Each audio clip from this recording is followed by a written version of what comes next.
Were you surprised John Harbaugh was fired by Steve Bisciotti? Did that surprise you?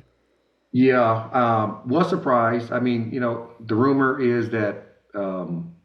Bisciotti wanted him to fire or get rid of a couple coaches, and John is very loyal to his guys, and he's basically said no, and Steve just decided to go in a different direction, which is his prerogative, right? But when it did happen, I was shocked. I texted a couple people that was in the building and was like, what had just happened? And that's unfortunate for them, but hopefully, Jesse comes in with that same vigor as a young John Harbaugh and holds everybody accountable on both sides of the ball, makes them work, and puts a good staff together for the players, because coaching matters in the National Football League. And, people don't think it really does, but having coaches that hold you accountable, that makes you build a great foundation per position, and then you can do it collectively as a unit, those are how you get great teams and great defenses and great offenses put together. So I hope he does that.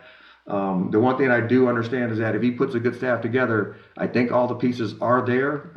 Not knowing what's going to happen with Matabike, they're going to probably have to get an interior pass rusher and some edge guys who can sit there on a daily basis, kind of similar to what Seattle did, and get after quarterbacks on the opposite side. Well, I mean, they hired a guy who was on the staff with Mike McDonald, with John Harbaugh, who then went with Jim Harbaugh, won a national championship at Michigan, and you've seen what Jesse Minter's defenses have done with the Chargers. So that's kind of in the family, if you will.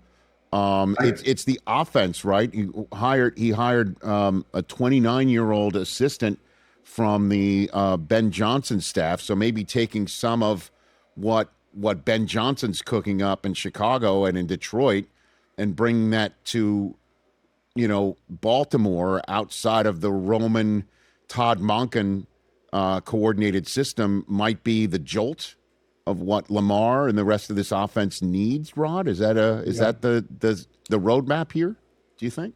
As long as he highlights Lamar's gifts, right, his natural talent. And Lamar has gotten so much better over the years of throwing the football. The intermediate passes are he's always been really good. But the deep ball was inconsistent at the very beginning when he first started. And over the last couple of years, it's gotten better and better and better. And every year 2 years ago when Josh Allen got the MVP, I thought Lamar Jackson should have won the MVP. But having him, Derrick Henry, a running game, there's going to be a new offensive line coach, because 2 years ago the offensive line played outstanding. Offensive line coach, Coach D, passes away. They get a new offensive line coach that comes in, and then the offensive line doesn't play well the following year. So I said coaching does matter. I'm not going to blame that all on the offensive line coach, but it's a combination of both. So I think bringing in those coaches who hold the players accountable, because I think they have the talent on the roster. And if they can do that, and Jesse does that, and hopefully, the coordinator highlights Lamar's skill set, because he is very talented.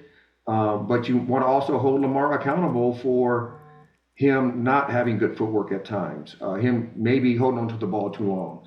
So I think if you can do that and find the best version of Lamar Jackson in 2026, the Baltimore Ravens can have a good football team. Hey, you made it all the way to the end. Thanks for that. Check us out every single day streaming live on Disney Plus and the ESPN app 12 to 3 Eastern.